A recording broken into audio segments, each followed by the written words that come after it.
In this episode of the Business of E-commerce, I talk with Burc Tanir about e-commerce product pricing. This is the Business of E-commerce, episode 77.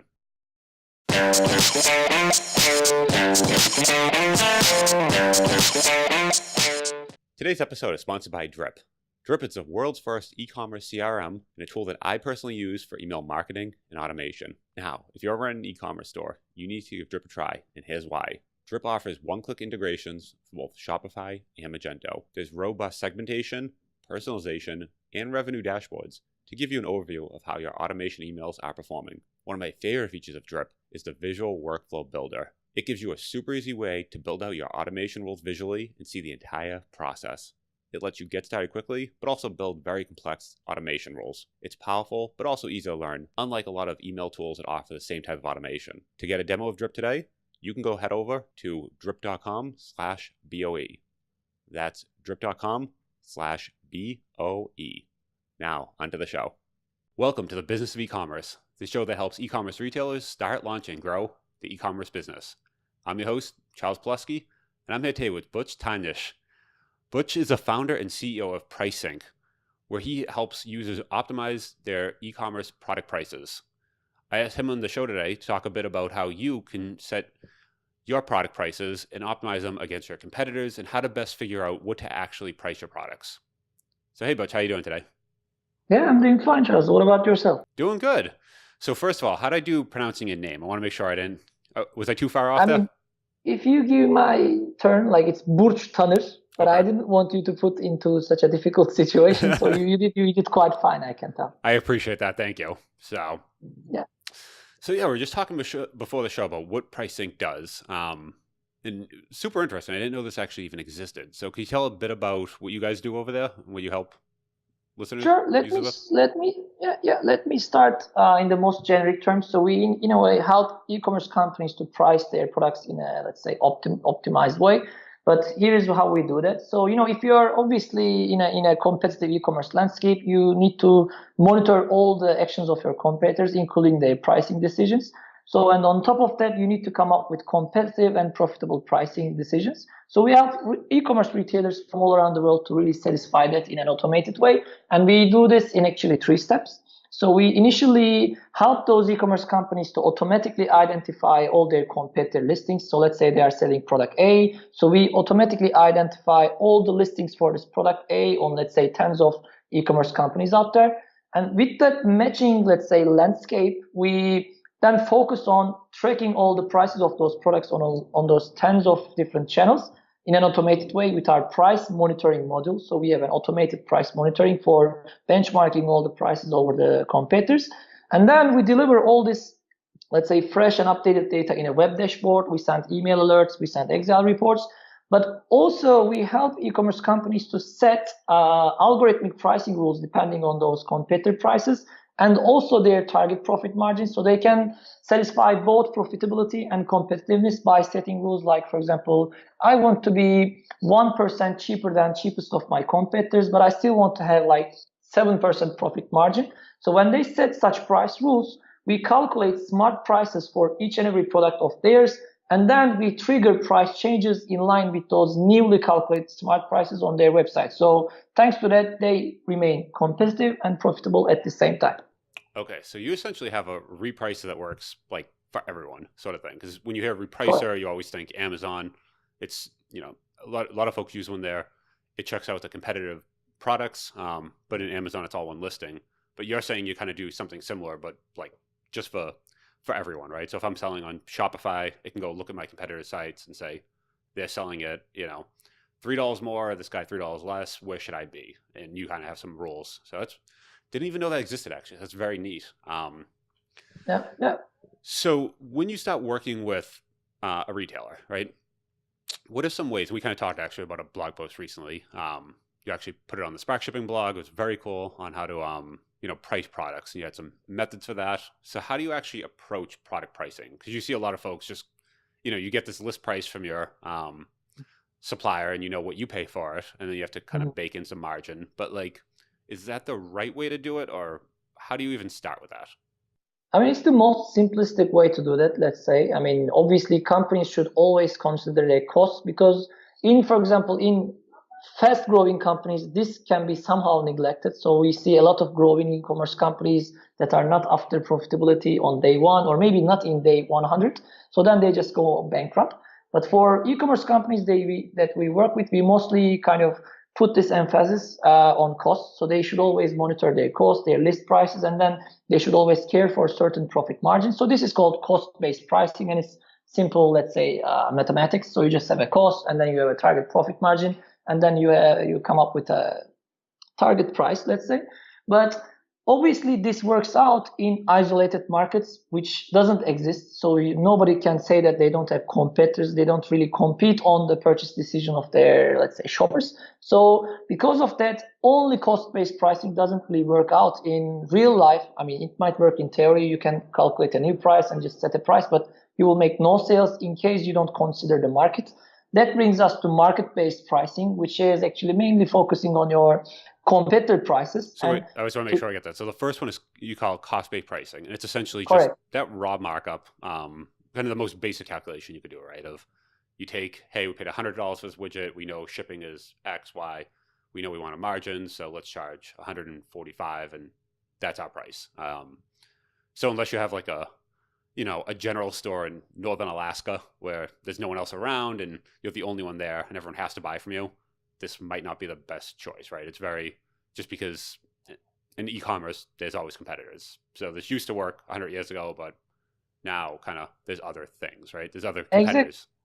Yeah, and because the problem with that is that you cannot really see whether you have undervalued or overvalued your products, because you just come up with a profit margin, but who told you that profit margin? First of all, like, how did you come up with this, let's say, target 20%?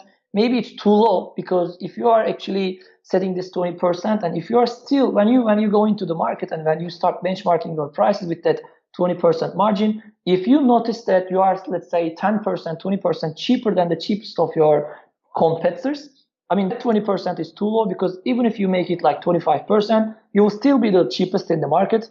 You will still get the same sales volume, but you won't leave any money on the table. The other example can be setting it like, for example, again, 20%, which brings you to, let's say, double the price versus your competitors. Then you will never really make a cash 20% profit. So that's actually an artificial 20% profit margin. So the cost-based prices are actually kind of like threshold, so that can guide you in the first step. But I recommend all our customers to have an Excel file where they, set their target profit margins, where they come up with this original cost-based prices, but then we bring in all the competitor prices alongside them, and then they also calculate a certain price point that only depends on the competitor prices. So if that, for example, cost-based prices can satisfy the competitiveness that they look for, then the cost-based pricing might work out. But unless the competitive prices dictate you in a different way, you might reconsider this cost-based pricing approach. And that's called market-oriented pricing in our jargon. Okay. So you literally depend on the market. You find your orientation in the market. So this requires a lot of, as I said, competitive intelligence. And just before the show, we were discussing that, most of the e-commerce companies today are still conducting that research in a manual way. And that's a terrible job. If we have now listeners, for example, listening to us and saying that, okay, I'm doing this job on a daily basis, so, how come you can say that it's terrible? Because it's terrible. So they can automate that. So they don't necessarily need to visit all their competitor websites one by one, like a few times a day or maybe a few times a week, and then crunch all the data in a manual way in an Excel file and then recalculate prices. But instead they can use automated solutions like, ours or our competitors to monitor all the prices they need, and then find their literally orientation in the market by applying market-oriented pricing. Another, if it's okay for me to proceed with the third, let's say, pricing strategy, unless you have any. So no. Another strategy is actually consumer-oriented pricing strategy, which might sound like an isolated market. So what I'm saying is that if you are, for example, retailing products that goes into mainly the premium shoppers, like if it's kind of luxury products and stuff, you might say that, okay, we are our only competitor. So we define the market. We are selling luxury products. It's only quality. Our shoppers don't care about the price and so on and so forth. Well, how about even like I'm thinking like print on demand, right? Let's say I make these T-shirts and they're my own designs, and they're my design, so no one else has them. I'm getting them printed, but each one is, I really am the only one that made this t-shirt, made this, I don't know, pillow or whatever it is, and they're your products. So it doesn't even need to be luxury, I'm guessing. It could just be very unique products that you've made. I mean, yeah, unique might be the right way to put it rather than premium and luxury, but premium and luxury can have the chance to, charge, more than anything. So that's why we mostly conclude that to be in jewelry, because in pillow, in actually, let's say, creativity, in our like today's mass production, let's say market, creativity is even a commodity. So if you don't buy this, for example, unique t-shirt, you can buy the other unique t-shirt anyway. So then it doesn't really become unique. But in case of like jewelries, in case of, I don't know, really expensive products, like premium products, they might really claim that they don't have substitutes or like competitors and stuff. So in such cases, obviously the profit margins shouldn't be shy. So you literally can satisfy your profit margins, even they go sky high. And it also tells us how to, let's say, set up our prices in a psychological way. So we actually open another chapter in this consumer-oriented pricing where we discuss few psychological pricing theories. So I believe it might be also, let's say, relevant to this. What was that term? So psychological pricing. So psychological pricing, okay. So we believe that actually many professionals believe that pricing even has a bit of psychology in it. So it actually, pricing is mostly the subject of, let's say, economics in our school books and stuff, but we believe that it's also partially, belonging to psychology. So it's a mix of economics, mathematics, and psychology, because, it even matters whether you put down all those prices in larger fonts or lower fonts, whether you just put them in red or blue and stuff. So they even have theoretical studies, trying to detect a trend that depends on them. For example, one striking example is rounding up the prices, let's say. So if you are retailing, for example, consumer electronics, if you are retailing that microphone you have in front of you, that's kind of like a geekish product, if that's the right way to put it. So if you have a shopper in front of the computer aiming to purchase that product, I mean, they are really after the technical specs, and they are somehow after a really well calculated price, which can be something like $99.89. So that type of price would convert better rather than just a dummy $100, whereas it will only matter like 20 cents. I'm sure that guy wouldn't mind 20 cents, but such let's say differences, such changes in price points can really matter in certain consumer situations. And another example can be this unique, let's say, product designer-ish items. So, and in such cases, the shoppers are mainly after an experience rather than just all those specs, all those calculated prices and stuff. So they would like to see, for example, if you go to websites of, for example, Armani or all those, I don't know, luxury brands, there is a reason why they just use really like kind of rounded up price, like $100 for not 100, but $1,000 for a leather bag, or like $1,500 for a t-shirt rather than $1,489.7 and so on. So such tweaks can be also identified when you really look into your consumers as a person with a certain psychology working inside.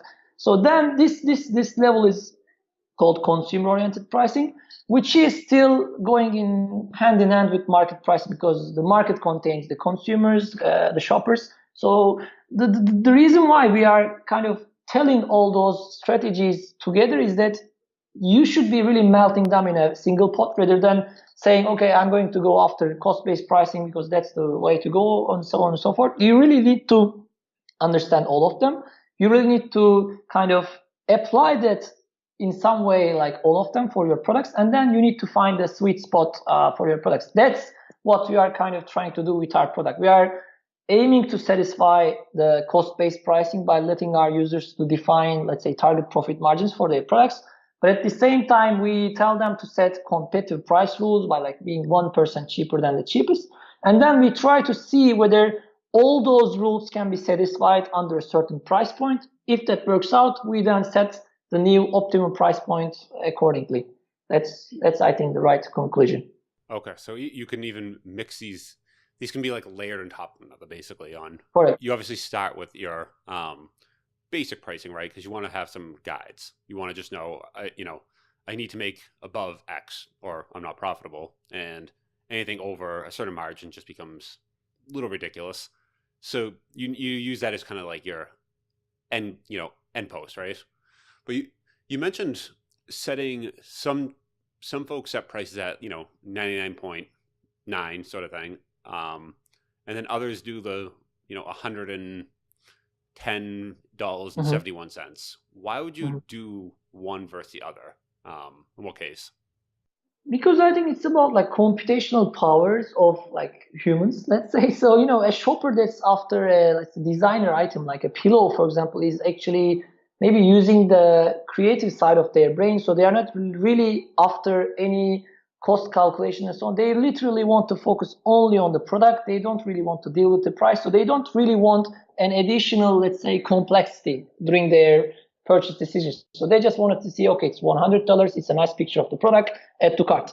But in, let's say, the buying journey for like technical products, you are already using a lot of computational power to analyze the, let's say, a gigabyte of that device, I don't know, the screen card of that device and so on. And then when you go to the price, you also want to see kind of the same treatments at the price point calculation. So you want to see that, okay, the retailer calculated a certain cost and they just added this, let's say, calculated target profit margin on top of that. So, okay, this is a calculated price. So, this is not just what I kind of come up with, but it's actually a research which is already on paper, on PDF. It's actually containing a certain findings and stuff, which actually proves that such price points convert better on such products. Let's say in designer unique items, rounded up prices convert better than their, let's say, well-calculated counterparts, and vice versa. That's actually a theory already proven in an economics experiment, let's say.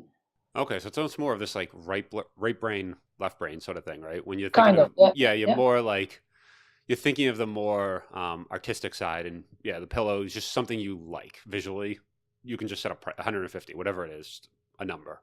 But when it's more of something where you're looking at specs, it's not like a like you said, the microphone. It's not a product that you are buying because you're in love with this microphone. You're hitting certain, I need to be this, that, like there's very specific things. You want a very specific price as well. And that actually changes the conversion, you're saying? No. Yeah, correct. That's correct. Wow. Okay. That's very good to know. What are the kind of little surprises like that actually have you kind of found with pricing? None. Because that's something I wouldn't think of. I see it, but I wouldn't think that pricing would really affect the conversion based on like the decimal point.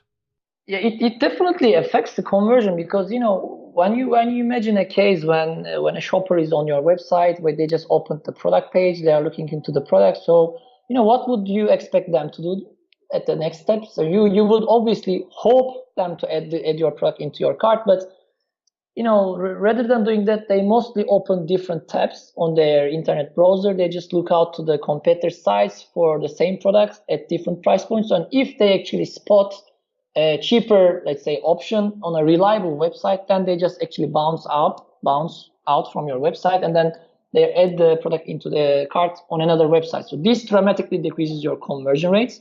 So in such cases, we recommend our users to focus on low conversion products when they really want to start with a batch of products on price competition, let's say, because we tell them that they might have the real problem on that set of products where they have relatively lower conversion rates. And when they really start with, let's say, that batch of like lowest converting 1,000 products, when they import that into pricing, we really see like conversion increases almost at 100%. So that's really also in our case theoretically proven.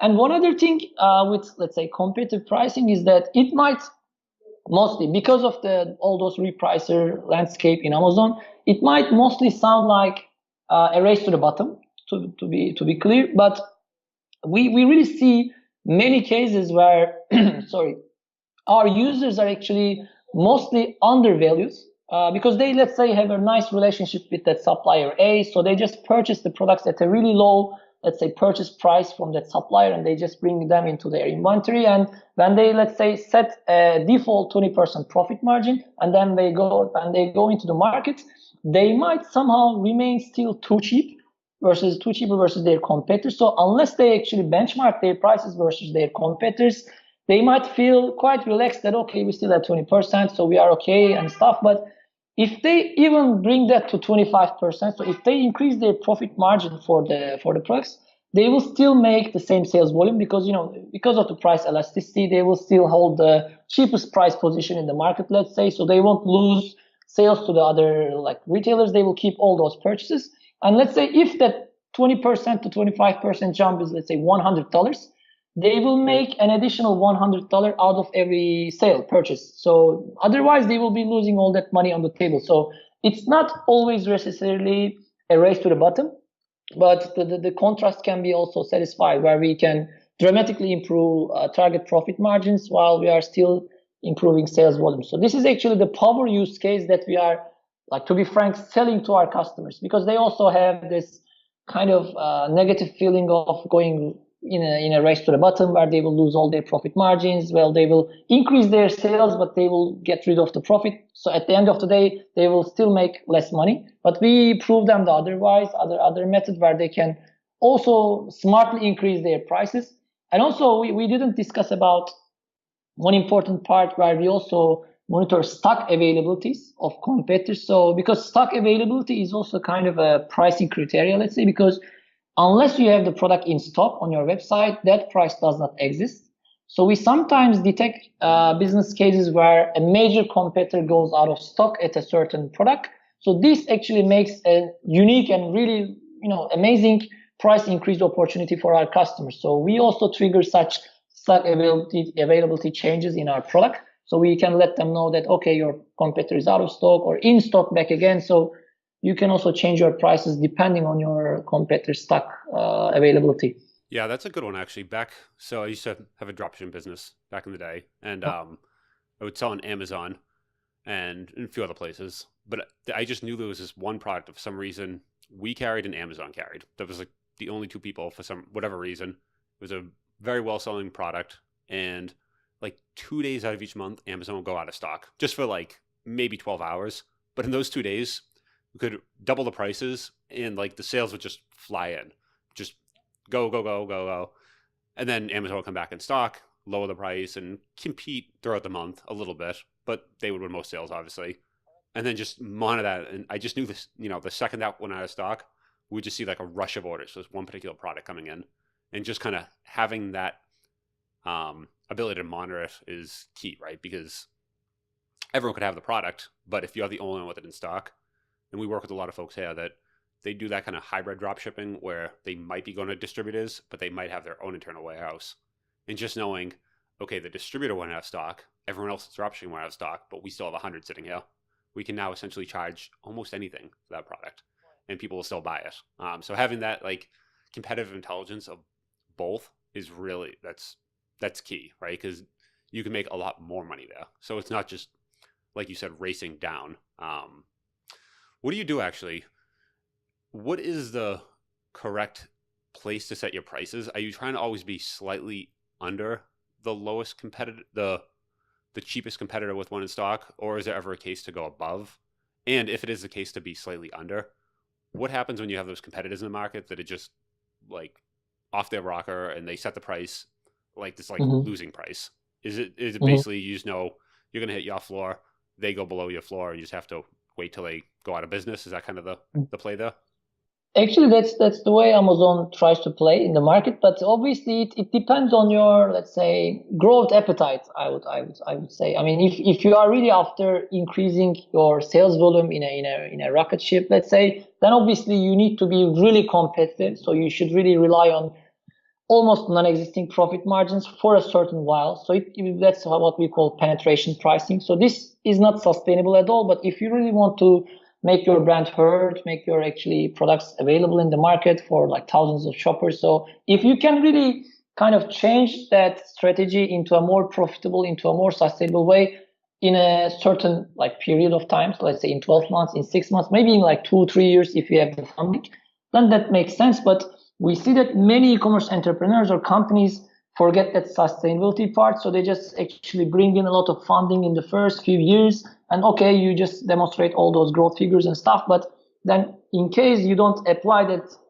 let's say, profitability transition in the right time, then you basically, you end up with burning more money rather than burning less money. That's the problem. So some of our, it also depends on the, let's say, brand awareness of the company, depending on the let's say, competitive position that they aim for. So some of our customers are not really that well known in their market, so they are mostly competing on price. They are using a lot of, let's say, Google Shopping, so they mainly drive a lot of traffic from Google Shopping. And if you have a shopper on Google Shopping, that's the right type of audience that you would like to attract by prices, because it's literally price benchmarking. So if our customers are mainly focusing on channels like price benchmarking, Google Shopping, etc., then obviously aiming for lowest prices, etc., makes sense.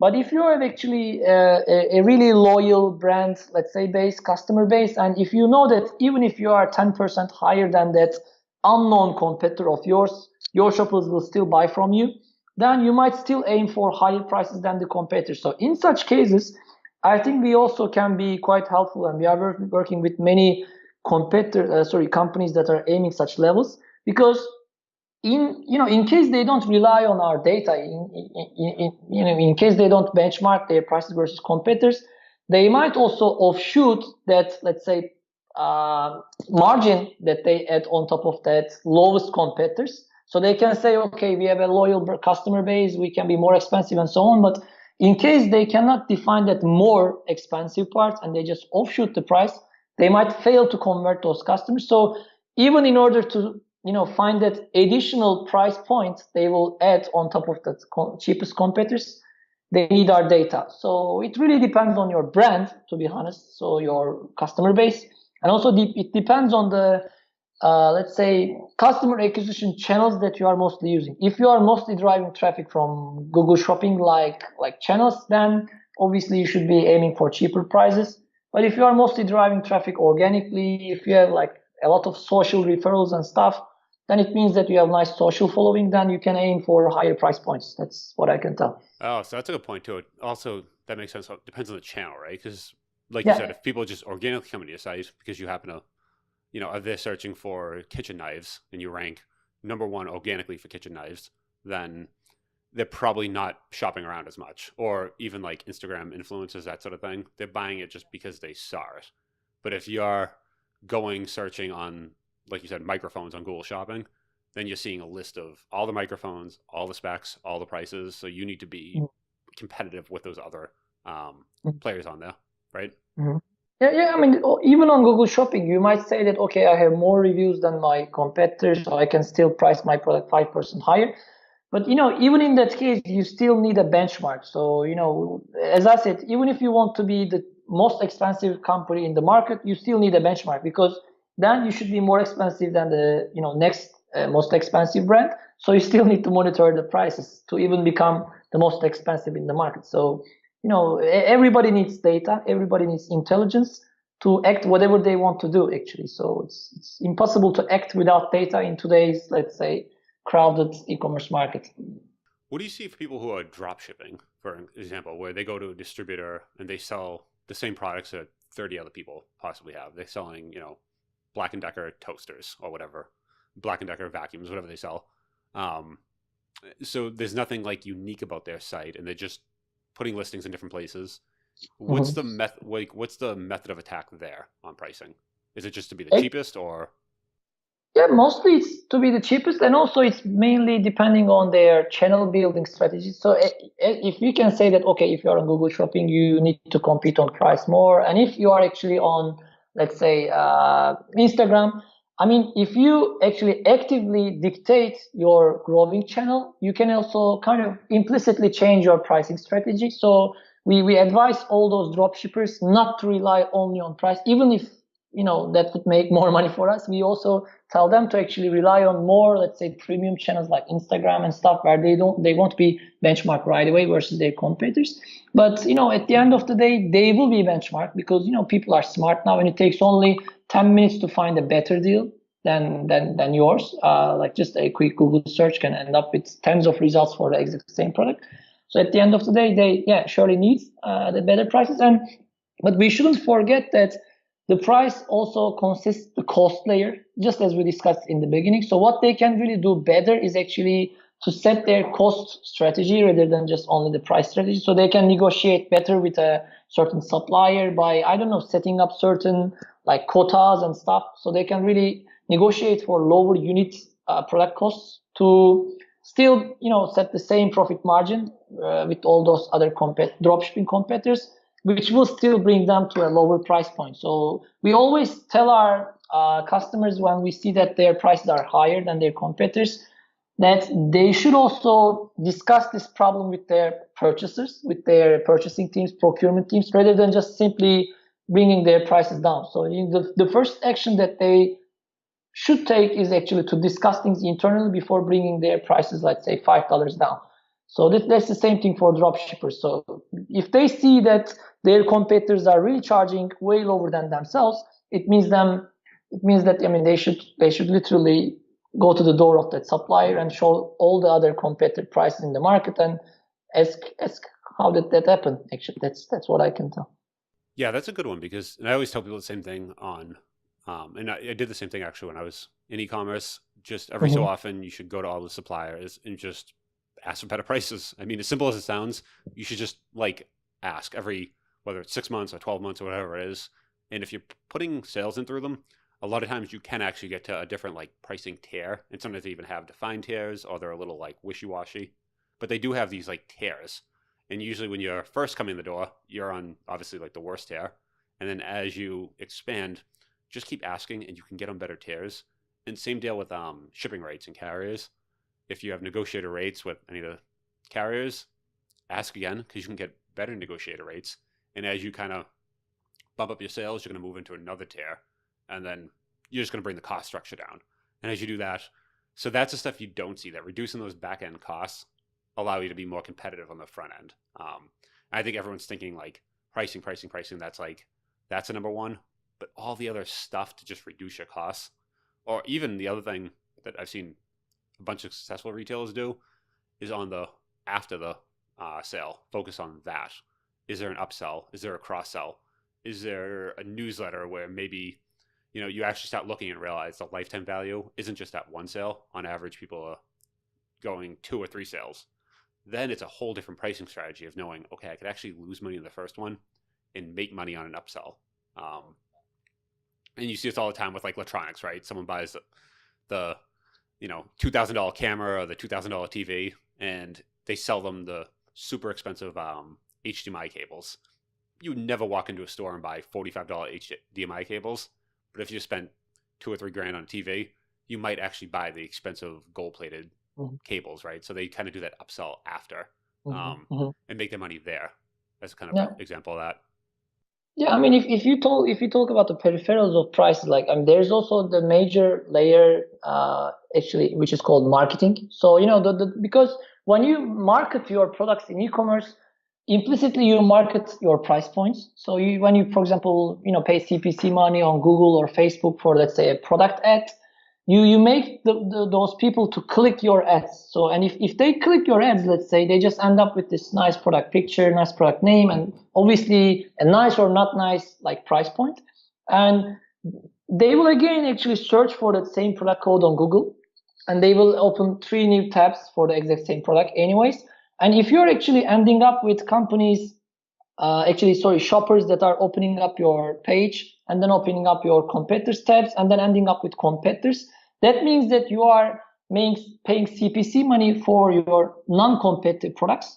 So we actually help our customers with their, let's say, product marketing planning, because we help them to decide on which products they can market today, depending on their competitor prices. So we mostly help them to actually pick, let's say, the products where they have the cheapest price position in the market. So when they actually market those products, they don't lose any sales to competitors. So their CTRs, CPCs, and everything are more optimized in such cases. I mean, the other way will be simply, marketing all your products all at once and also observing a certain leak for the non-competitive ones. So literally price affects everything. I mean, that's really what I believe. Okay. All right. I think this was super helpful. I want to leave some links in the show notes if people want to learn more about you, or see what you guys are kind of working on. What can they do so? Actually, we have a free trial. I mean, we have a nice blog. First of all, as we are in a actually content discussion now. So as we are actually sharing this podcast and actually video with our listeners and watchers, let's say we have a nice educative blog that focuses on e-commerce, mostly all things of e-commerce. But obviously, we have a certain expertise and thought leadership on pricing strategies and stuff. So they can simply go to our blog, like on prisync.com, and they just check out all those nice articles that we have crafted so far, or actually that we will be also crafting in the near future. And also, if they're interested in finding out how our product might help them, they also can go to prisync.com, sign up for our 14-day free trial, and our sales team, our actually team, will be jumping into conversation with them to initially understand what they're after, what their pricing strategy is, and to see whether we can be really helpful to them. And in most cases, yes, we feel that we can help to any e-commerce company out there, because that's why we just discussed for like 30 minutes. I think we can conclude that pricing really matters for all types and all sizes of e-commerce companies out there. So that's I think the best way to proceed. I mean, checking out our blog content and also checking out our product for a 14-day free trial. Awesome. We'll definitely tell all that in the show notes. So Okay. Thank you very much for coming on. It was good chatting. You're welcome, Charles. Yeah, same here. Thank you for taking